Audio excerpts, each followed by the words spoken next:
Сәлеметсіздер ме? Қалдарыңыз қалай? Бүгінгі әңгімеміз өгей әкемнен қорқамын. Мен ауылдық жерде тұрамын. Жасым 16-да, есімім Айжан. Анам мені туа салыммен әкеммен дәм-тұзы жараспай ажырасып кеткен. Ата-әжемнің қолында өстім.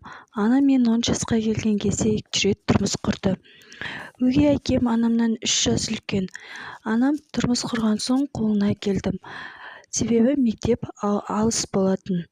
Анам мен өгей әкем тұрып жаттық. Біреу өгей әкем маған көз қырын тастап қарап отыратын шығарды. Тіпті анам жоқта қолымнан сипалайтын әдетін да шығарды. Үйде шорт и футболка киіп жүруге мүлдем қорқып қалдым. Анама айтсам түсінбейді. Мен ұйықтап жатқанда бөлмеге кіріп бір қарап кететін әдетін де шығарды.